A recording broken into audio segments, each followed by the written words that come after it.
Mata air di bayangan bukit. Audiobook, novel silat. Cerita, Esa Mintarja. Bab 53. Namun dalam pada itu, Raden Bramadaru tiba-tiba saja sekali lagi membentak kepada bayangan yang masih saja berada di bawah lindungan kedelapan rimbunnya pohon nyamplung itu, "Hei, kenapa kau masih ada di situ? Cepat pergi dan sampaikan kepada guru bahwa tugasmu sudah selesai. Biarlah guru atau orang yang ditugaskan menghubungi Pamanda Pangeran Senawasesa. Minta agar gadis ini ditebus dengan pusaka dan harta benda yang masih belum terlanjur dikembalikan ke gedung perbendaharaan Istana Demak itu." Oh, orang itu tergagap. Tetapi ia masih dapat menjawab, "Aku terpukau oleh peristiwa ini. Aku kira, aku akan dapat membantu Raden di sini." "Gila. Aku sobek mulutmu," geram Raden Bramadaru. Tetapi, bayangan itu justru tertawa. Katanya, "Baiklah. Aku akan meninggalkan tempat ini." "Cepat, sebelum aku kehilangan kesabaran," geram Raden Bramadaru. Orang itu memang bergeser surut. Tetapi ia berhenti lagi di sebelah batang nyamplung yang besar. Sementara itu Raden Bramadaru melangkah mendekati Raden Ajeng Ceplik yang gemetar. "Tidak ada pilihan lain," berkata Raden Bramadaru, "lebih baik kau tidak mengingkari kenyataan ini agar penderitaanmu tidak menjadi semakin sakit. Sakit pada tubuhmu dan sakit pada hatimu." Raden Ajeng Ceplik hanya mampu bergeser mundur beberapa langkah.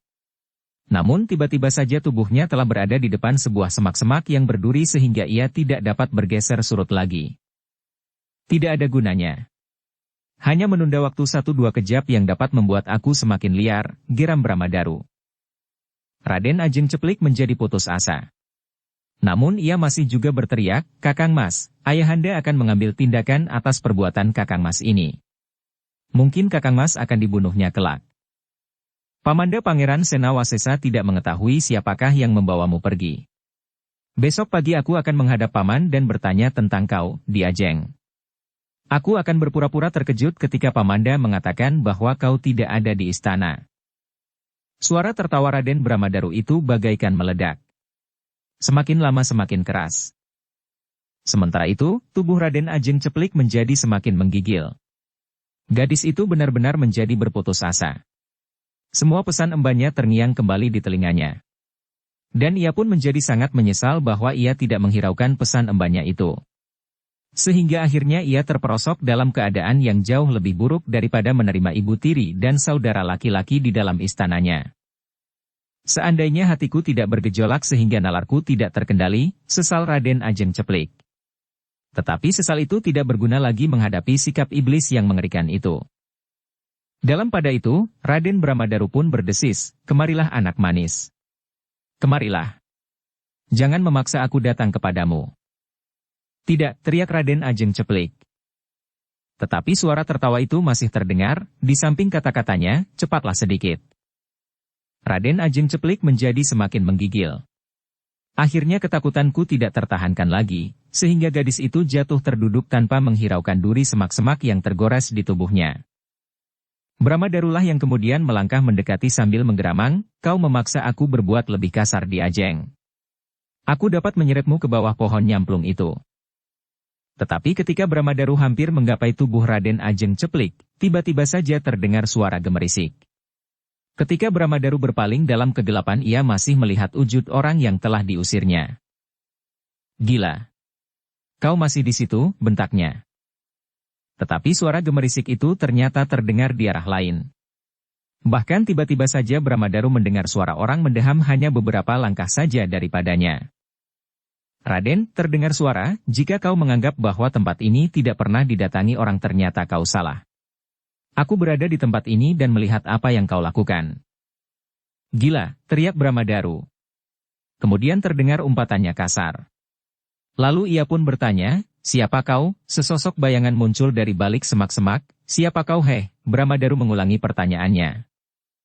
"Aku berkewajiban untuk menyelamatkan gadis itu," jawab orang yang baru datang itu. "Siapa kau?" Bramadaru berteriak semakin keras. "Aku adalah saudara laki-laki gadis itu. Aku juga putra Pangeran Senawasesa meskipun dari ibu yang berbeda. Tetapi aku merasa wajib menolong adikku," jawab orang itu. "Gila siapa kau, heh? Siapa? Bramadaru menjerit-jerit oleh kemarahan yang menghentak-hentak di dadanya.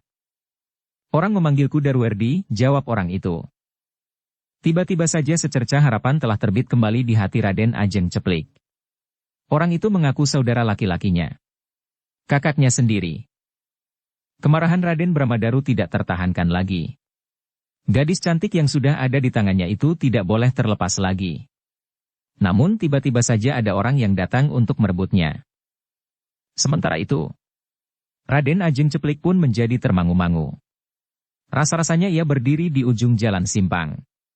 Ia telah menolak kehadiran anak muda yang menurut keterangan ayahnya adalah saudaranya sendiri meskipun tidak seibu. Tetapi tiba-tiba anak muda itu kini datang untuk melepaskannya dari tangan iblis yang dikiranya adalah seorang yang akan dapat melepaskannya dari himpitan perasaannya justru karena kehadiran anak muda yang disebutnya sebagai kakaknya itu bersama ibu tirinya. Namun dalam keadaan yang paling gawat itu, maka ia tidak mempunyai pilihan lain. Ia harus menyerahkan dirinya kepada perlindungan anak muda yang menyatakan dirinya sebagai kakaknya itu. Dalam pada itu, Raden Bramadaru yang marah tiba-tiba saja membentak, "Hei, anak yang tidak tahu diri. Apakah kau dengan sengaja ingin membunuh dirimu?" "Tidak. Gadis itu adalah adikku. Bukankah sudah sewajarnya jika aku berusaha untuk menyelamatkannya? Memang aku tahu bahwa kau pun adalah kakak sepupunya. Tetapi hati iblismu itu telah membuat matamu menjadi buta. Kau tidak melihat lagi, siapakah gadis yang akan kau jadikan korbanmu itu?" Daruwerdi yang bukan seorang yang dapat bertingkah laku lembut itu pun telah membentak pula. "Persetan!" Tiba-tiba Bramadaru berpaling kepada orang yang berdiri di dekat pohon nyamplung itu, "Untunglah bahwa kau belum beranjak dari tempatmu, meskipun barangkali kau pun mempunyai maksud buruk. Tetapi ternyata sekarang ada tugas untukmu. Singkirkan anak bengal ini. Jangan beri kesempatan ia meninggalkan tempat ini, karena ia akan menjadi sangat berbahaya, karena ia akan dapat melaporkan peristiwa ini kepada Pamanda Pangeran Senawasesa." "Jadi maksud Raden, anak itu harus dibunuh?" bertanya orang yang berada di dekat batang nyamplung yang besar itu. "Ya. Jika kau memang kepercayaan guru, maka kau tentu akan dapat melakukannya," geram Raden Bramadaru. Orang itu tertawa. Katanya, "Jangankan membunuh anak itu. Orang yang disebut Gegeduk pun akan aku lumatkan kepalanya." "Lakukan. Aku akan mengurus gadis yang keras kepala ini. Jika aku menjadi kasar adalah karena salahnya sendiri," berkata Raden Bramadaru sambil menghentakkan tangannya. Orang yang berada di sebelah batang pohon nyamplung yang besar itu pun kemudian bergeser mendekati Daruwerdi. Namun Daruwerdi pun segera mempersiapkan diri menghadapi segala kemungkinan yang akan dapat terjadi atas dirinya. Dalam pada itu, Raden Ajeng Ceplik yang mulai dirayapi oleh harapan tentang keselamatannya, kembali menjadi putus asa. Namun ketika Bramadaru melangkah mendekatinya, gadis itu hampir menjerit, "Tolong aku Kakang Mas." Darah Daruwerdi tersirap. Tetapi demikian ia meloncat mendekati Raden Ajeng Ceplik, orang yang semula berdiri di dekat batang pohon nyamplung itu pun telah berlari ke arahnya sambil langsung menyerang. Daruwerdi terpaksa meloncat menghindarinya. Tetapi orang itu tidak melepaskannya. Sekali lagi ia menyerang sehingga Daruwerdi sama sekali tidak mendapat kesempatan untuk menolong Raden Ajeng Ceplik. "Gila," geram Daruwerdi, "tetapi bagaimanapun juga tingkah laku kalian harus dihentikan." "Tutup mulutmu," bentak lawan Daruwerdi, "kau harus dibungkam untuk selamanya. Kau harus mati di sini. Jika tidak, maka kau akan menebarkan racun di Istana Demak. Kau akan mati lebih dahulu. Kemudian bangsawan yang tidak tahu diri itu pun akan aku bunuh di sini," geram Daruwerdi. Tetapi Daruwerdi tidak banyak mendapat kesempatan untuk menolong adik perempuannya. Ia harus mengerahkan kemampuannya untuk bertempur melawan orang yang telah menyerangnya, yang ternyata memiliki ilmu yang tinggi. Dalam keadaan yang putus asa Raden Ajeng Ceplik menjadi lemas. Anak muda yang sebenarnya adalah kakak sepupunya itu melangkah semakin dekat. "Kau membuat aku menjadi buas. Anak yang menyebut kakakmu itu justru telah membuat semakin menderita di dalam tanganku. Aku tidak peduli apa yang terjadi. Aku hanya menginginkanmu," geram Raden Bramadaru. Lalu katanya, "Kakakmu itu akan segera diselesaikan oleh kepercayaan guru itu. Dan semuanya akan berlangsung dengan cara yang lebih buruk lagi bagimu." Raden Ajeng Ceplik tidak dapat berbuat apapun lagi. Tubuhnya yang menggigil menjadi semakin gemetar. Ketika tangan Bramadaru menggapainya, gadis itu menjerit. Tetapi ia tidak dapat melawan ketika dengan kasar Bramadaru menyeretnya ke bawah pohon nyamplung. Semuanya akan terjadi di bawah hidung kakakmu yang merasa dirinya menjadi pahlawan, geram Bramadaru. Tidak, Raden Ajeng Ceplik menjerit-jerit. Tetapi ia tidak dapat melepaskan diri dari tangan Bramadaru yang kasar. Darah Daruerdi bagaikan mendidih. Tetapi libatan ilmu lawannya benar-benar membutuhkan segenap perhatiannya. Jika ia lengah dan kemudian ia tidak berhasil mengalahkan orang itu, maka nasib adik perempuannya akan menjadi semakin buruk. Karena itu, maka yang dilakukannya adalah justru bertempur dengan segenap kemampuannya, dan dengan sangat hati-hati ia harus mengalahkan lawannya secepat-cepatnya sebelum terlambat. Karena agaknya Bramadaru benar-benar lelah menjadi gila, namun Daruerdi agaknya memang tidak sendirian. Tetapi lawan Daruerdi memiliki kemampuan yang tinggi pula, ia tidak membiarkan dirinya digilas oleh kemampuan Daruerdi. Karena itu, maka ia pun telah bertempur dengan segenap ilmu yang ada padanya. Sementara keduanya bertempur dengan sengitnya. Bramadaru telah melemparkan Raden Ajeng Ceplik sehingga jatuh berguling di bawah pohon nyamplung yang besar itu. Dengan kasar ia berkata, "Kau tidak akan dapat berbuat apa-apa, gadis liar. Kau harus tunduk kepadaku. Lakukan semua perintahku." Raden Ajeng Ceplik menjerit sekuat-kuatnya. Tetapi Bramadaru berkata, "Menjeritlah sampai lehermu putus. Tidak ada orang yang akan mendengarnya kecuali kakakmu yang sebentar lagi akan mati." Raden Ajeng Ceplik masih menjerit dengan kerasnya. Namun suaranya bagaikan lenyap ditelan desah daun nyamplung yang bergeser ditiup angin malam. Namun dalam pada itu, sekali lagi Bramadaru terkejut.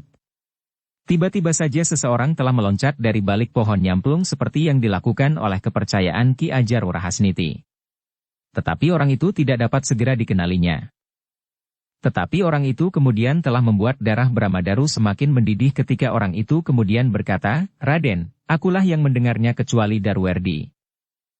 "Anak iblis. Siapa lagi kau, heh?" teriak Bramadaru.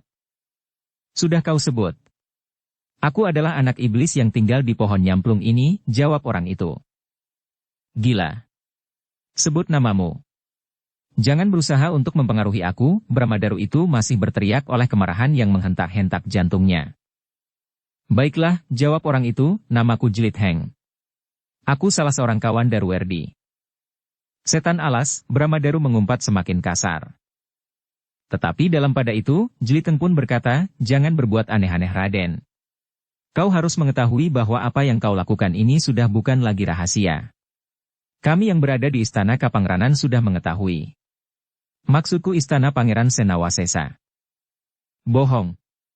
Kau ingin menakut-nakuti aku, heh," geram Bramadaru. "Tidak. Tetapi sebenarnya kami sudah mengetahui, ternyata kami berhasil mengikutimu." "Jika kami tidak mengetahui, mana mungkin kami ada di sini sekarang ini," jawab Jlit Heng. Keringat dingin mengalir di seluruh tubuh Raden Bramadaru. Tetapi ia masih menjawab, "Persetan. Tetapi kalian berdua harus mati. Mungkin kebetulan kalian melihat aku membawa Di Ajeng Ceplik, lalu kalian mengikutinya sebelum kalian sempat melaporkan hal ini kepada Pamanda. Memang secara kebetulan kami melihatnya. Tetapi seorang di antara kami telah melaporkannya," jawab Jlit Heng. "Lalu, karena itu, menyerah sajalah, Raden. Mungkin ada cara yang lebih baik untuk menyelesaikan persoalan ini. Karena semuanya masih belum terlanjur terjadi." Tetapi Bramadaru tidak mau mendengarnya. Bahkan tiba-tiba saja ia sudah mencabut senjatanya. Katanya, "Kau harus mati, anak gila." Jlit Heng melangkah surut. Ia tidak dapat bertempur terlalu dekat dengan Raden Ajeng Ceplik yang masih saja terbaring dengan lemahnya. Jika Bramadaru benar-benar menjadi liar, maka nasib Raden Ajeng Ceplik tentu ada dalam bahaya. Ketika Bramadaru melihat Jlit Heng melangkah menjauh, maka tiba-tiba saja ia pun menyerang sambil berteriak, "Jangan lari. Kau tidak akan dapat pergi dari tempat ini. Kau akan mati terkapar di bawah pohon nyamplung ini." Jlit Heng tidak menjawab. Dengan tangkasnya ia menghindari serangan senjata Raden Bramadaru itu. Namun ia masih mengambil jarak dari Raden Ajeng Ceplik. Baru beberapa langkah kemudian, maka Jlit Heng pun telah mencabut pedang tipisnya pula. Ia tidak ingin mengalami satu keadaan yang pahit karena kelengahan. Bahkan jika demikian, maka nasib Raden Ajeng Ceplik pun menjadi semakin buruk. Dengan demikian, maka kedua anak muda itu pun telah bertempur dengan pedang masing-masing. Bramadaru adalah murid Ki Ajar Rahasniti. Karena itu, maka ia pun memiliki kemampuan yang tinggi. Sebagaimana gurunya yang memiliki nama yang besar, maka Bramadaru pun memiliki bekal yang cukup untuk memaksakan kehendaknya atas orang lain. Tetapi yang dilawannya adalah Jelit Heng. Seorang anak muda yang memiliki bukan saja bekal ilmu, tetapi juga pengalaman yang jauh lebih banyak dari Bramadaru. Betapapun banyaknya pengetahuan dan betapapun tingginya ilmu Bramadaru, namun menghadapi Jelit Heng segera terasa bahwa ia berhadapan dengan lawan yang berat. Demikianlah kedua anak muda itu telah bertempur dengan sengitnya. Keduanya memiliki kemampuan bermain pedang yang luar biasa. Dalam bayangan kegelapan di bawah pohon nyamplung itu, keduanya merasa bahwa mereka harus sangat berhati-hati. Tetapi justru karena kemarahan di dalam dada Raden Bramadaru bagaikan meledak, maka anak muda itu telah melibat lawannya langsung ke puncak kemampuan. Bramadaru telah menekan Jelit Heng dengan sekuat tenaganya, karena ia ingin pertempuran itu cepat selesai. Ia masih mempunyai persoalannya sendiri dengan Raden Ajeng Ceplik yang telah terganggu oleh hadirnya anak-anak muda dari lingkungan istana Pangeran Senawasesa itu. Dalam pada itu, kepercayaan Ki Ajar Rahasniti pun telah bertempur dengan garangnya pula menyerang Darwerdi. Tetapi seperti Jelit Heng, Darwerdi mempunyai ilmu yang gegirisi dan mempunyai pengalaman yang luar biasa pula. Sehingga dengan demikian, maka kepercayaan Ki Ajar Rahasniti itu pun seakan-akan telah membentur kekuatan yang sulit diatasinya. Raden Ajeng Ceplik yang melihat kehadiran seorang lagi dan kemudian bertempur melawan Bramadaru, merasa hadirnya harapan lagi di dalam dirinya. Ia merasa sangat berterima kasih kepada anak muda yang ternyata adalah kakaknya sendiri. Kemudian hadirnya seorang lagi yang menyebut dirinya bernama Jelit Heng. Seorang anak muda yang dikenalnya sebagai salah seorang tamu ayahandanya. Bahkan anak muda yang telah menyelamatkannya pada saat sebagian orang-orang yang pernah mengambil ayahnya datang kembali untuk mengambilnya pula. Dan kini anak muda itu datang lagi untuk menyelamatkannya. Perlahan-lahan Raden Ajeng Ceplik itu pun bangkit. Dalam kegelapan ia melihat dua lingkaran pertempuran.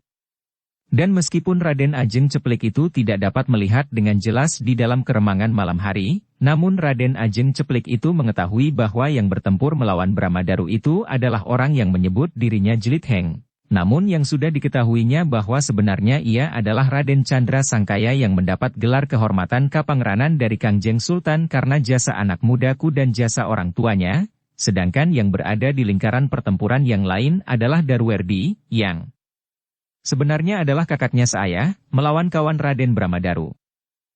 Raden Ajeng Ceplik tidak tahu, apakah kedua orang yang berusaha menyelamatkannya itu akan dapat memenangkan pertempuran. Sehingga karena itu ada niatnya untuk melarikan diri. Tetapi ketika terpandang olehnya hutan perdu yang gelap dan luas, maka niatnya itu pun telah diurungkan. Karena itu, maka akhirnya Raden Ajeng Ceplik itu pun menjadi pasrah. Yang dilakukannya kemudian adalah berdoa, semoga Yang Maha Kasih akan melindunginya. Sementara itu pertempuran di antara anak-anak muda itu pun menjadi semakin sengit. Bramadaru dan Jelit Heng telah terlibat dalam pertempuran bersenjata. Demikian pula Darwerdi dan kepercayaan Ki Ajar Rahasniti itu. Dalam kegelapan malam kengerian telah mencengkam jantung Raden Ajeng Ceplik jika ia melihat bunga api yang berloncatan jika terjadi benturan senjata antara mereka yang sedang bertempur itu. Sedangkan gadis itu sama sekali tidak dapat membayangkan siapakah yang akan memenangkan pertempuran itu. Karena itulah maka ketegangan telah mencengkam perasaannya. Dalam doanya ia mengharap agar anak muda yang sebenarnya adalah kakaknya, serta anak muda yang menyebut dirinya Jelit Heng itu dapat memenangkan pertempuran itu. Dalam pada itu, Bramadaru yang marah itu telah melibat Jelit Heng dalam pertempuran yang semakin sengit. Senjatanya berputaran di dalam kegelapan. Sebagai murid Ki Ajar Rahasniti, maka Bramadaru memiliki ilmu pedang yang gegirisi. Tetapi Jelit Heng pun mampu bermain pedang dengan sangat baik. Apalagi dengan pedang tipisnya. Pedang yang ringan tetapi memiliki kemampuan dan kekuatan melampaui pedang kebanyakan. Karena itu, Jelit Heng sama sekali tidak gentar untuk membenturkan pedangnya. Tetapi pedang yang ringan itu akan cepat menggeliat dan mematuk lawannya. Dalam pada itu Darwardi pun telah mengerahkan segenap kemampuannya pula. Dengan pengalaman yang luas, maka Darwardi segera dapat mengimbangi ilmu lawannya yang keras dan cepat. Sambil berloncatan di antara gerumbul-gerumbul perdu yang kadang berduri, Darwardi dan lawannya telah saling menyerang. Dengan pedang terjulur kepercayaan Ki Ajar Rahasniti itu meloncat sambil berteriak nyaring. Suaranya menggetarkan udara malam di padang perdu yang luas itu serta seakan-akan telah menggetarkan daun-daun di batang pohon nyamplung yang besar itu. Namun ternyata Darwardi tidak kalah tangkasnya. Dengan bergeser menyamping ia menghindari serangan lawannya. Bahkan dengan segenap kekuatannya ia telah memukul pedang lawannya. Hampir saja pedang itu terlepas dari tangan kepercayaan Ki Ajar Rahasniti itu. Namun orang itu masih beruntung. Ia masih mampu menahan senjatanya itu sehingga tidak terloncat jatuh. Dalam pada itu, Darwardi mempergunakan kesempatan itu untuk mendesak lawannya.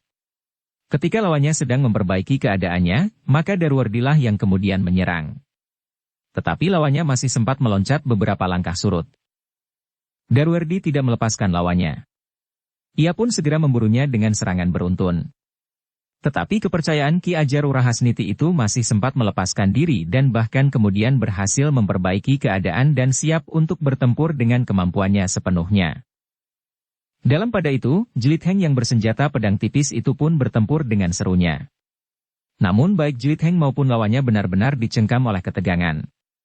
Malam rasa-rasanya bertambah kelam di bawah bayangan pohon nyamplung raksasa itu. Dengan demikian keduanya benar-benar harus mempergunakan pengamatan inderanya dengan sungguh-sungguh. Tetapi karena Jelit Heng sengaja memancing lawannya untuk bertempur sambil menjauhi Raden Ajeng Ceplik, maka akhirnya keduanya pun telah keluar dari bayangan rimbunnya daun pohon nyamplung yang besar itu. Betapapun kemarahan Bramadaru, namun berhadapan dengan Jelit Heng anak muda itu tidak banyak dapat berbuat. Jelit Heng memiliki beberapa kelebihan. Selain pada dasarnya pedang tipisnya memang ringan namun kuat, kecepatan geraknya pun melampaui kecepatan gerak lawannya. Karena itu, maka Jelit Heng dalam beberapa saat kemudian berhasil mendesak lawannya. Ia tidak lagi berusaha menarik Bramadaru keluar dari bayangan pohon nyamplung itu.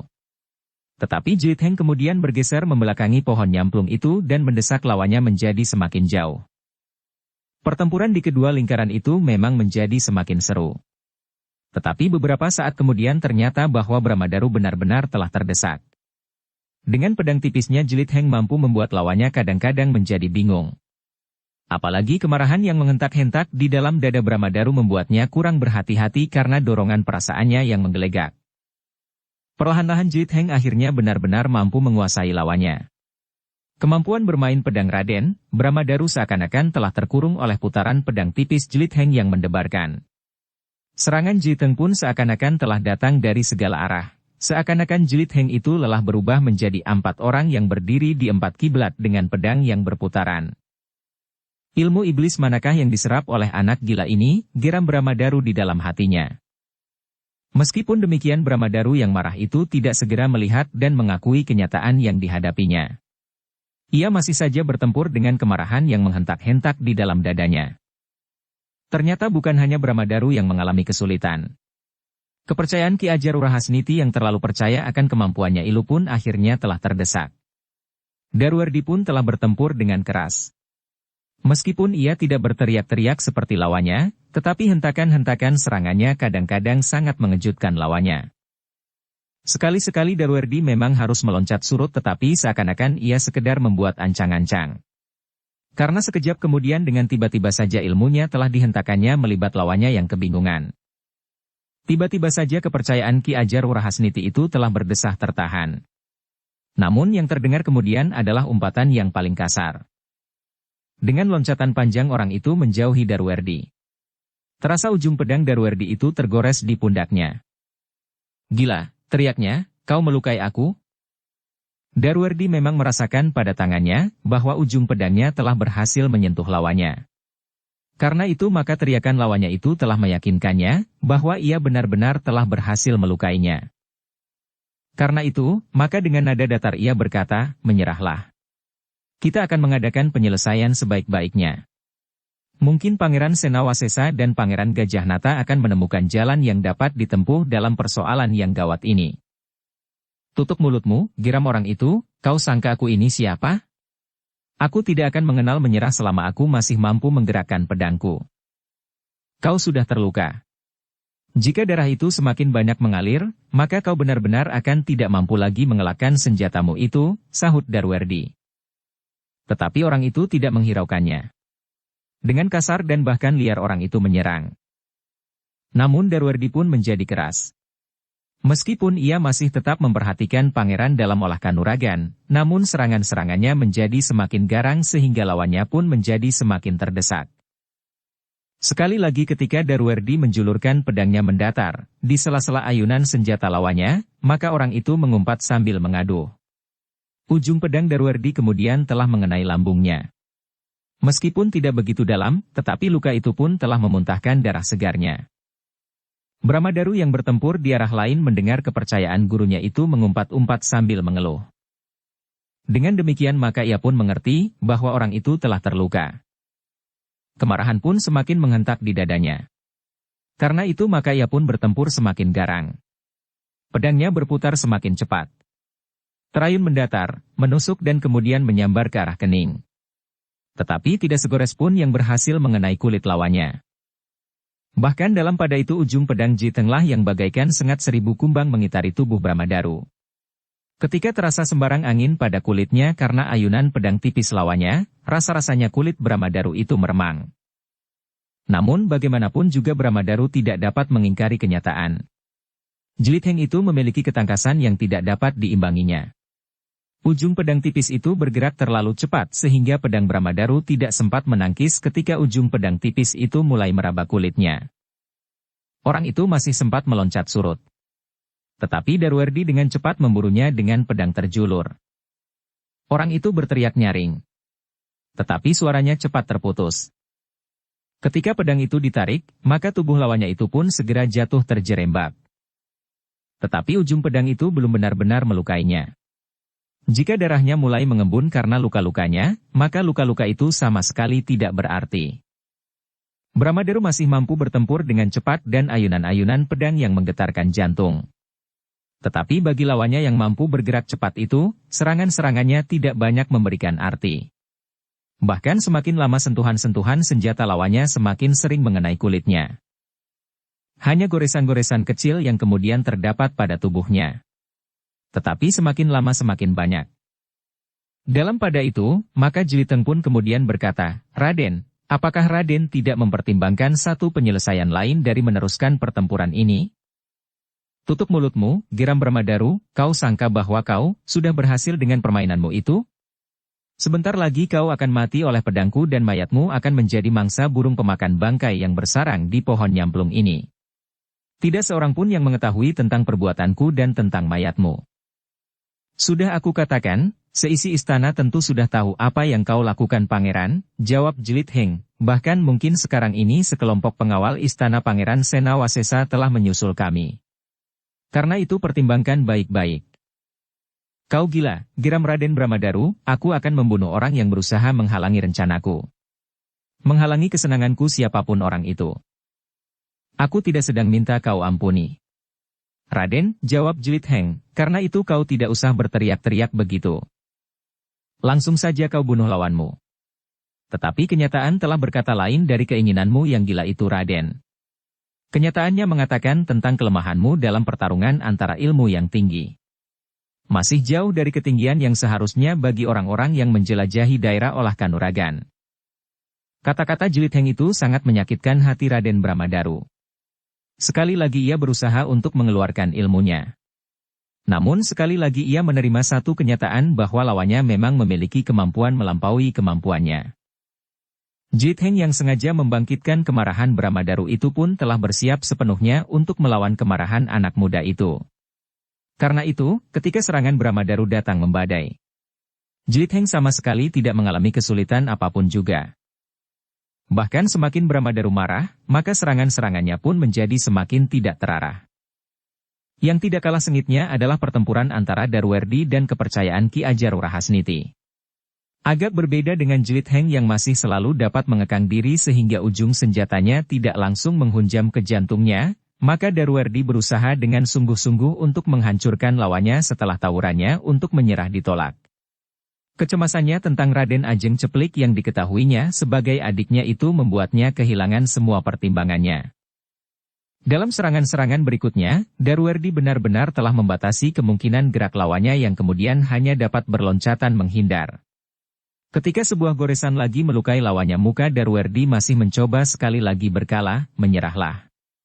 Kesempatan ini adalah kesempatan terakhir. Tetapi yang kemudian terjadi telah membuat Darwerdi semakin marah. Orang itu tidak memenuhi tawaran itu, justru dengan serta-merta telah menyerang Darwerdi dengan garangnya. Hampir saja ujung senjatanya mengenai mata sebelah kiri Darwerdi, sehingga karena itu maka Darwerdi pun telah dengan tergesa-gesa mengelak. Bahkan hampir saja Darwerdi jatuh terperosok ke dalam semak-semak berduri yang banyak bertebaran di padang perdu itu. Darwerdi menjadi semakin marah karenanya. Karena itu, maka serangan berikutnya telah datang bagaikan badai. Pedang Darwerdi berputar semakin cepat. Sekali-sekali menyerang dengan ayunan mendatar, sekali-sekali mematuk dan sekali-sekali menebas leher. Lawannya benar-benar telah terdesak. Sekali lagi sebuah goresan telah mengoyak tubuhnya. Tepat di dada. Orang itu mengeluh kesakitan. Namun Darwerdi tidak menghentikan serangannya. Justru dalam kesempatan itu ia memburu lawannya. Dalam keadaan yang sulit, maka Darwerdi yang marah itu mengayunkan pedangnya mendatar. Orang itu masih sempat meloncat surut. Tetapi Darwerdi dengan cepat memburunya dengan pedang terjulur. Orang itu berteriak nyaring. Tetapi suaranya cepat terputus. Pedang Darwerdi telah menusuk langsung ke pusat jantung. Ketika pedang itu ditarik, maka tubuh lawannya itu pun segera jatuh terjerembab. Diam! Bramadaru mendengar teriakan orang itu. Sementara itu, Jiteng pun mengetahui pula akhir dari pertempuran yang terjadi antara Darwerdi dan lawannya, sehingga hampir di luar sadarnya ia berkata, "Nah, kawanmu sudah diselesaikan Raden. Benar-benar satu akhir yang pahit." Bramadaru menggeram. Tetapi ia sadar sepenuhnya apa yang akan dapat terjadi atasnya. Jika orang yang menyebut dirinya Darwerdi itu kehilangan lawan, maka keadaannya akan menjadi semakin sulit. Darwerdi tentu akan bertempur berpasangan dengan Jelit Heng sehingga mungkin sekali ia akan dapat ditangkap oleh keduanya. Karena itu, maka Bramadaru harus cepat mengambil satu keputusan. Ia tidak boleh terlambat. Dengan demikian, maka tiba-tiba saja dengan sisa tenaganya, Bramadaru telah menyerang lawannya. Segenap kemampuannya telah ditumpahkannya. Serangannya datang cepat dan berbahaya, sehingga Jelit Heng terpaksa bergeser surut. Namun pada kesempatan itu Bramadaru tidak memburunya. Ketika Jelit Heng sudah siap menghadapi segala kemungkinan, maka tiba-tiba saja Bramadaru justru meloncat dan sekejap kemudian berlari menyusup di antara gerumbul-gerumbul liar sebelah batang pohon nyamplung yang besar itu. "Tunggu," panggil Jelit Heng. Tetapi suaranya lenyap menyusup di antara dedaunan. Sementara itu Bramadaru dengan cepat menyelinap dan hilang di dalam kegelapan. Jelit Heng berusaha untuk menyusulnya. Tetapi beberapa puluh langkah kemudian ia sudah kehilangan jejak. Bramadaru itu bagaikan lenyap di telan padang perdu yang luas itu. Untuk beberapa saat Jelit Heng berusaha menemukan jejaknya. Namun dalam kegelapan malam, tidak banyak yang dapat dilakukannya. Sementara itu, Darwerdi yang sudah kehilangan lawannya, mendekati Raden Ajeng Ceplik yang menggigil ketakutan. Namun ketika Bramadaru melarikan diri, maka seakan-akan ia telah terlepas dari satu keadaan yang paling pahit yang dapat terjadi atas dirinya. Karena itu, ketika Darwerdi melangkah mendekatinya, maka tiba-tiba saja Raden Ajeng Ceplik yang merasa dirinya telah diselamatkan oleh kedua orang anak muda itu, telah berjongkok di hadapan Darwerdi sambil menangis. "Aku mohon maaf yang sebesar-besarnya Kakang Mas," desis Raden Ajeng Ceplik. Yang pertama-tama terbayang di angan-angannya adalah bahwa ia tidak dapat menerima anak muda itu bersama ibunya di dalam istananya, sehingga ia memilih untuk pergi bersama Bramadaru. "Kenapa kau minta maaf di Ajeng?" sahut Darwerdi sambil menarik lengan gadis itu, "Berdirilah. Kau telah bebas dari cengkeraman serigala liar itu." Raden Ajeng Ceplik pun kemudian bangkit. Tetapi tangannya masih sibuk mengusap air matanya yang mengalir tidak henti-hentinya. Kengerian masih saja merayapi dadanya, jika ia mengingat perlakuan Bramadaru yang diharapkannya untuk dapat memberinya ketenangan justru karena jiwanya yang bergolak menentang kehadiran Darwerdi dan ibunya. Tetapi ternyata ia telah jatuh ke tangan seorang anak muda yang buas sebuah serigala sebagaimana dikatakan oleh embannya. Sementara itu, Jlit Heng yang gagal menemukan Bramadaru pun telah mendekati keduanya. Dengan nada rendah ia berkata, "Marilah. Kita segera kembali ke istana Raden Ajeng." "Marilah," jawab Darwerdi, "kita akan segera memberikan laporan tentang peristiwa ini." "Kita harus cepat bertindak," berkata Jlit Heng kemudian. Ketiganya pun kemudian meninggalkan tempat itu. Raden Ajeng Ceplik yang letih badan dan jiwanya, dibimbing oleh Darwerdi meninggalkan tempat yang mengerikan baginya. Hampir saja mengalami nasib yang paling buruk yang dapat terjadi atasnya. Ketiganya memerlukan waktu yang cukup panjang. Namun akhirnya mereka pun sampai ke istana Pangeran Senawasesa. "Jangan mengejutkan para penjaga," berkata Jlit Heng, "kita memasuki halaman lewat pintu butulan." Raden Ajeng menjadi berdebar-debar. Pintu itu adalah pintu yang dipergunakannya untuk keluar dari istana ayahandanya. "Apakah sebenarnya mereka melihat saat aku keluar?" Pertanyaan itu telah berjangkit di hati Raden Ajeng Ceplik namun ia tidak mengucapkannya. Ternyata bahwa pintu butulan itu tidak diselarak. Karena itu, maka dengan mudah mereka membuka dan menutup kembali. Dengan hati-hati mereka memperhatikan para peronda. Setelah mereka yakin bahwa tidak ada seorang peronda pun yang mengetahuinya, maka mereka pun segera melintasi halaman dan menuju ke serambi.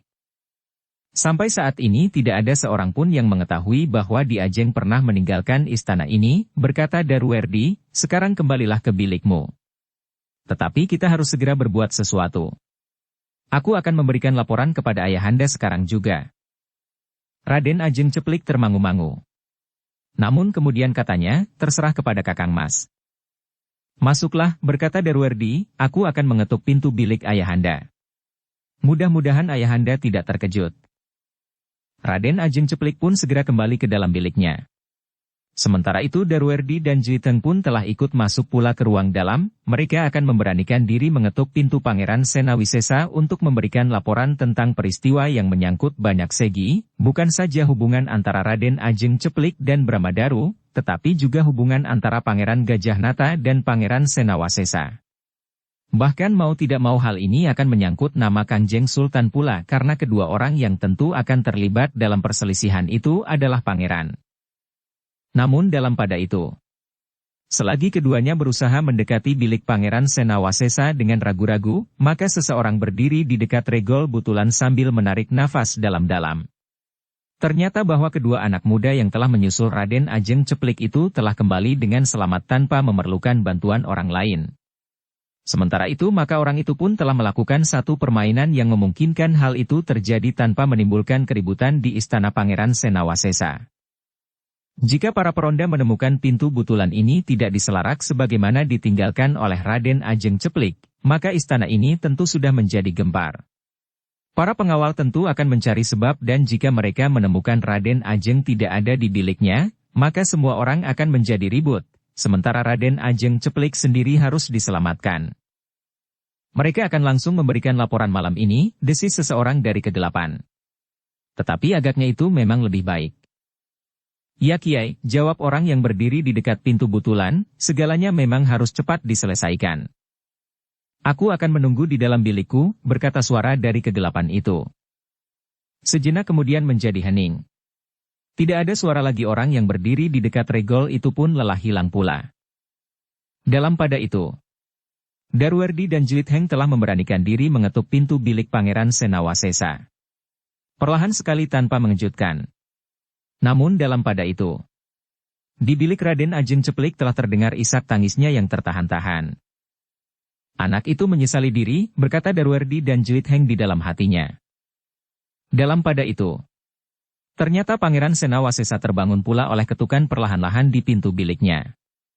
Kemudian dengan hati yang berdebaran pangeran itu bangkit. Adalah mendebarkan bahwa di larut malam, bahkan menjelang dini hari, seseorang telah mengetuk pintu biliknya. "Siapa?" terdengar Pangeran Senawasesa itu bertanya. "Aku ayahanda," jawab Darwerdi. "Darwerdi?" bertanya Pangeran Senawasesa. "Ya. Bersama Jlit Heng ada satu hal yang sangat penting yang wajib aku laporkan kepada ayahanda," jawab Darwerdi. Pangeran Senawasesa menjadi ragu-ragu. Suaranya memang suara Darwerdi. Tetapi kemungkinan-kemungkinan lain memang dapat terjadi. Karena itu, maka sebelum membuka pintu, Pangeran Senawasesa telah mengenakan lempeng baja di telapak tangannya. Mungkin benda itu diperlukan jika keadaan tiba-tiba saja telah menyusutkannya. Ketika pintu terbuka, maka dua orang anak muda berdiri di depan pintu. Keduanya mengangguk hormat, sementara Pangeran Senawasesa berdiri termangu-mangu. "Malam-malam begini, kalian telah membangunkan aku?" bertanya Pangeran Senawasesa. Kedua anak muda itu belum menjawab, ketika pangeran itu mendengar puterinya menangis terisak-isak. "Kenapa dengan Ceplik?" bertanya Pangeran Senawasesa. "Itulah yang ingin kami laporkan," jawab Darwerdi, "tentang Diajeng Ceplik." "Apa yang telah terjadi?" bertanya Pangeran Senawasesa dengan tegangnya. "Agaknya lebih baik jika ayahanda menanyakan kepadanya, apakah yang telah terjadi dengan dirinya," jawab Darwerdi. Pangeran Senawasesa merenung sejenak. Lalu katanya, "Baiklah.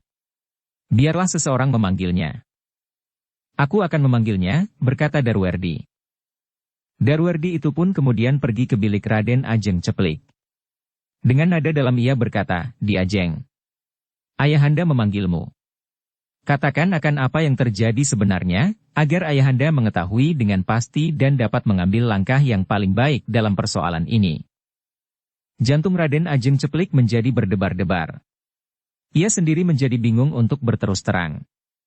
Ia dapat saja mengatakan segala sesuatu tentang Bramadaru.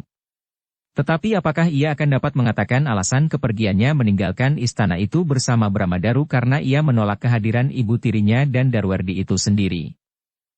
Darwerdi yang melihat Raden Ajeng Ceplik ragu-ragu berkata, "Diajeng, jika Diajeng tidak mengatakan yang sebenarnya dan menutup sebagian persoalan ini, maka ayahanda mungkin akan mendapat gambaran yang keliru sehingga ayahanda akan dapat mengambil satu tindakan yang seharusnya tidak dilakukannya." Raden Ajeng Ceplik mengangguk-angguk. Namun kemudian katanya, "Kakang Mas, biarlah aku menghadap seorang diri. Ada persoalan yang sangat pelik yang ingin aku katakan kepada ayahanda." Darwerdi mengangguk-angguk. Katanya, "Baiklah. Marilah." Raden Ajeng Ceplik kemudian masuk ke dalam bilik ayahanda sementara Jlit Heng telah diminta untuk meninggalkan ruangan itu. Sehingga di dalam bilik itu hanya terdapat Raden Ajeng Ceplik dan ayahandanya Pangeran Senawasesa. Sementara keduanya lagi berbincang di dalam. Maka Rahu telah memasuki ruangan itu pula dengan diam-diam. Diajeng Ceplik sedang menghadap, berkata Darwerdi kepada Rahu. "Baiklah. Mungkin aku akan dapat melengkapi penjelasan, seandainya Pangeran Senawasesa memerlukannya." "Setelah Raden Ajeng Ceplik selesai, kita akan menghadap lagi," berkata Rahu. "Raden Ajeng ingin menghadap berdiri," berkata Jlit Heng. "Mungkin Raden Ajeng merasa malu kau dengar beberapa hal tentang hubungannya dengan Bramadaru. Tetapi itu tidak apa-apa. Kita berharap bahwa ia berkata dengan jujur," desis Rahu.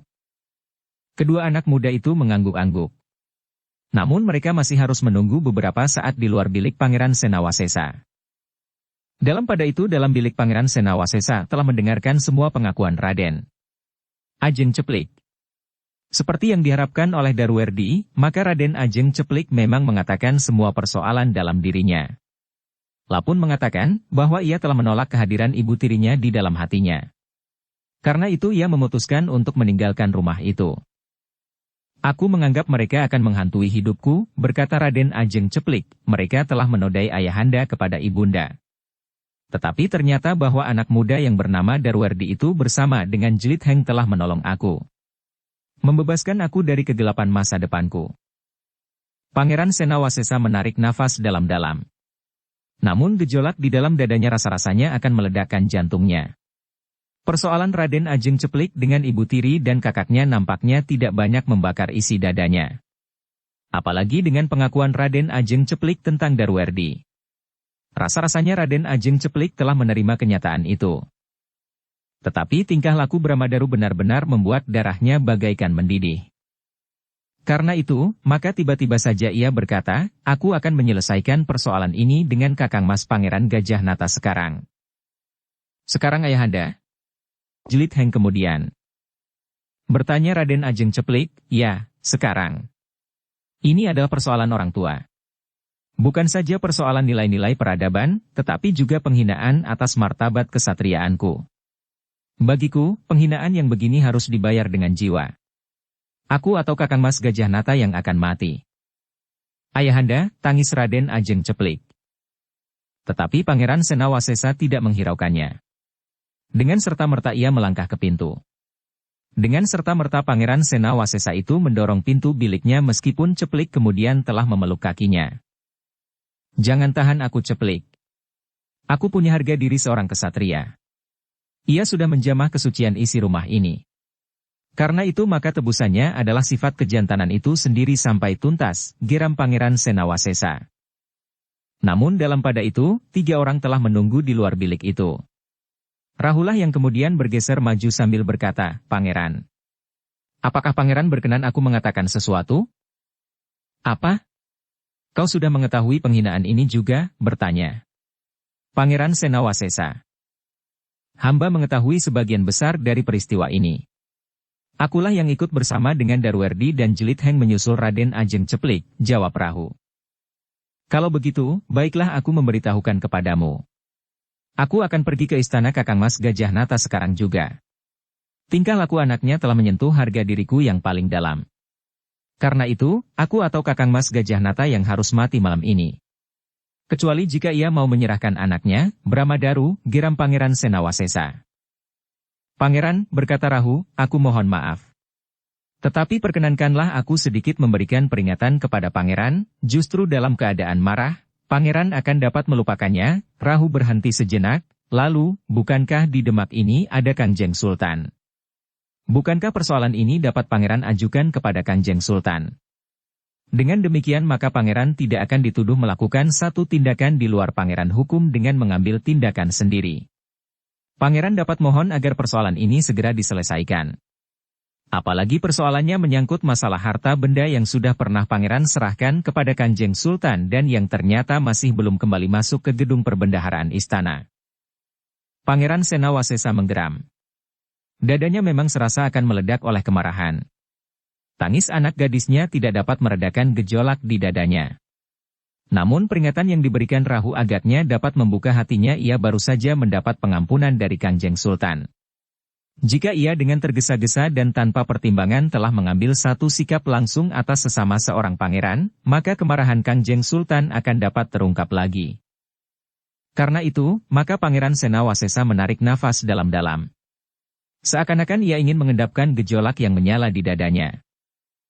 Aku mohon, Pangeran, desis Rahu kemudian.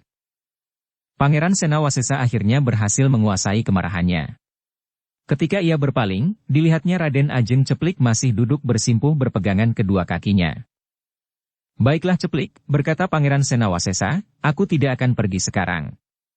Rahu berhasil meyakinkan aku bahwa tindakan yang tergesa-gesa tidak akan membawa hasil yang baik. Tetapi besok pagi-pagi benar aku akan menghadap Sultan. Sementara itu, aku akan memperingatkan para peronda untuk berhati-hati. Siapa tahu, Bramadaru telah memberikan laporan yang lain kepada Kakang Mas Gajah Nata, sehingga agar tidak kedahuluan, maka Kakang Mas Gajah Nata lah yang akan datang ke rumah ini. Biarlah aku saja yang menyampaikan pesan pangeran kepada para penjaga, berkata Rahu. Mereka tidak akan memperhatikan perintahmu. Kau bukan pemimpin mereka di sini, sahut Pangeran Senawasesa. Rahu mengangguk-angguk.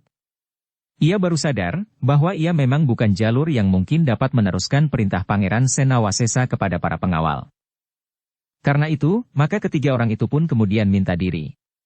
Sementara itu, Rahu masih sempat berkata, tidak seorang pun di antara para pengawal yang mengetahui apa yang telah terjadi. Pangeran Senawasesa mengerutkan keningnya. Ia memang merasa heran bahwa para pengawal nampaknya tidak tahu sama sekali bahwa Raden Ajeng Ceplik telah meninggalkan halaman. Aku telah menyelarak pintu butulan itu kembali setelah Raden Ajeng keluar dari halaman ini, berkata Rahu, aku memang bermaksud mengetahui, apakah yang sebenarnya ingin dilakukan oleh Raden Bramadaru, karena aku sudah mendapat beberapa keterangan tentang anak muda itu dari emban Raden Ajeng Ceplik, berkata Rahu dengan nada datar. Pangeran Senawasesa masih belum pasti, apa saja yang telah dilakukan oleh Rahu. Tetapi ia mengerti bahwa hidung Rahu sebagai petugas sandi telah dimanfaatkan pula untuk mencium tingkah laku Raden Bramadaru dan anak gadisnya. Karena itu, hampir di luar sadarnya Pangeran Senawasesa berdesis, "Terima kasih Rahu. Kau dan kedua anak muda ini telah menyelamatkan anak gadisku dari kenistaan yang paling laknat. Mudah-mudahan segalanya dapat diselesaikan dengan sebaik-baiknya. Terutama segera kembalinya harta benda itu ke dalam gedung perbendaharaan istana." Rahu berhenti sejenak, lalu, "Silahkan pangeran turun ke gardu." Pangeran Senawasesa kemudian menyuruh anak gadisnya untuk kembali ke dalam biliknya. Katanya, "Tidurlah. Kau telah terlepas dari mimpi yang mengerikan itu." Raden Ajeng Ceplik pun kemudian bangkit berdiri dan melangkah ke dalam biliknya. Sementara itu Rahu pun mengikuti Pangeran Senawasesa yang turun ke halaman sambil berkata kepada Darwerdi dan Jelit Heng, "Silahkan kembali ke Gandok. Aku akan segera menyusul." Keduanya termangu-mangu sejenak. Namun mereka pun kemudian menuju ke Gandok. Nampaknya Rahu masih akan menyertai Pangeran Senawasesa yang akan memerintahkan agar para pengawalnya berhati-hati. Tetapi ayahanda agaknya tidak akan memberitahukan persoalan di Ajeng Ceplik kepada para pengawal, berkata Darwerdi. "Ya. Pangeran hanya akan memberikan perintah kepada mereka untuk bersiaga sebaik-baiknya," jawab Jelit Heng. Namun sementara itu, Rahu yang mengikuti Pangeran Senawasesa telah memberikan beberapa keterangan tentang hubungan antara Bramadaru dan Raden Ajeng Ceplik. Kedukaan hati gadis itu karena ia merasa cinta ayahandanya kepada ibundanya dinodai. Dengan sedikit mengurai persoalan-persoalan yang berhasil diamatinya dari kejauhan, maka ketajaman nalar Rahu mencium langkah-langkah yang mungkin akan berakibat kurang baik bagi Raden Ajeng Ceplik. "Kenapa kau tidak mencegah saja hal itu agar tidak terjadi?" bertanya Pangeran Senawasesa. "Pangeran," jawab Rahu, "aku mohon maaf, bahwa dengan pertimbangan Kiai Ajar Cinde Kuning dan Kiai Kanti, maka hal ini telah aku lakukan. Aku sengaja memberikan kesempatan kepada Darwerdi untuk menolong Raden Ajeng Ceplik. Bukankah dengan demikian gadis itu merasa bahwa anak muda yang disebut kakaknya itu benar-benar telah mampu menjadi pelindungnya?" Pangeran Senawasesa menarik nafas dalam-dalam. Ia hampir lupa kepada persoalan keluarganya itu. Ia hampir lupa sikap anak gadisnya menghadapi kenyataan yang sangat pahit. Namun kini ayah dari dua orang anak yang berbeda ibu itu melihat bahwa kedua anak itu telah dapat mempertautkan hati mereka sebagai saudara. Bukankah dengan demikian Raden Ajeng Ceplik juga akan menerima ibu Raden Darwerdi itu sebagai ibundanya? Bertanya Rahu. Pangeran Senawasesa mengangguk-angguk. Katanya dengan nada sangat dalam, "Terima kasih Rahu. Kau bukan saja seorang yang telah menolong aku dari keterjerumusanku kemungkinan yang paling buruk atas diriku di saat-saat aku berada di tangan orang-orang Sanggar Gading, tetapi kau juga telah menyelamatkan keluargaku dari keretakan dan bahkan kehinaan atas anak gadisku itu. Yang aku lakukan adalah sekedar kewajiban, Pangeran. Kewajibanku sebagai seorang petugas sandi di sarang orang-orang Sanggar Gading dan tugas di antara sesama di istana ini," jawab Rahu. Pangeran Senawasesa mengangguk-angguk. Tetapi ia tidak sempat bertanya lebih banyak lagi. Ketika pangeran itu berada di depan regol, maka pengawal yang sedang bertugas malam itu pun segera menyongsongnya. "Ada perintah pangeran?" bertanya pemimpin pengawal. Pangeran Senawasesa mengerutkan keningnya. Namun kemudian ia menjawab lunak, "Tidak. Tidak ada apa-apa. Aku hanya merasa terlalu panas di dalam." Oh, pengawal itu menarik nafas dalam-dalam. Meskipun demikian Pangeran Senawasesa berkata, "Tetapi berhati-hatilah di sisa malam ini. Mungkin udara yang tidak nyaman ini membuat aku gelisah. Amati setiap sudut dengan baik, meskipun sebentar lagi hari menjadi pagi." "Siap Pangeran," jawab pengawal itu. "Pada saat-saat seperti ini, kita kadang-kadang menjadi lengah," berkata Rahu. Pengawal itu mengangguk-angguk kecil. Sejenak kemudian maka Pangeran Senawasesa pun kembali ke dalam biliknya, sementara Rahu pun menuju ke Gandok. Di dalam biliknya Pangeran Senawasesa sempat menganyam angan-angannya. Ia dapat melihat peristiwa itu dalam keseluruhan. Ia sudah mendengar kisah anak gadisnya dan ia pun telah mendengar keterangan Rahu menurut penilaiannya atas peristiwa yang terjadi di istana itu. Ternyata bahwa Raden Ajeng Ceplik sangat berat untuk menerima kehadiran ibu tirinya yang ternyata telah menyadap cinta ayahandanya sebelum ayahandanya kawin dengan ibundanya. Dengan demikian maka seakan-akan ayahandanya kawin dengan ibundanya itu sama sekali tidak dilandasi oleh perasaan cinta. Tetapi Ceplik telah melihat kenyataan lain, bahwa Darwerdi telah menyelamatkannya dari kehinaan yang paling dahsyat. Tanpa pertolongan Darwerdi dan anak muda yang lebih senang dipanggil Jelitheng daripada namanya sendiri itu, maka mungkin ia akan berada di satu neraka yang sangat mengerikan, tanpa diketahui oleh ayahandanya, sementara Bramadaru akan dapat berpura-pura kehilangan pula. Sedangkan dalam masa-masa tertentu Bramadaru akan datang kepadanya dengan kepuasan yang menyala di dalam dadanya. Pangeran Senawasesa menarik nafas dalam-dalam. Ia juga berterima kasih kepada Rahu yang telah mengekannya sehingga ia tidak mengambil tindakan sendiri malam itu. Sultan akan dapat terungkat kemarahannya jika aku bertindak sendiri, apalagi harta benda itu masih belum masuk ke perbendaharaan. Jika aku membunuh Kakang Mas Gajah Nata, maka aku akan mendapat hukuman karena kesalahan Kakang Mas belum dibuktikan. Tetapi jika aku mati, pusaka dan harta benda itu akan tidak dikenal tempatnya. Meskipun serba sedikit aku sudah menyampaikan kepada Kanjeng Sultan, tetapi tanpa aku, semuanya akan mengalami kesulitan. Berkata Pangeran Senawasesa kepada diri sendiri. Bersambung ke bab 54. Dukung kami dengan subscribe, follow, like, komen dan share. Terima kasih.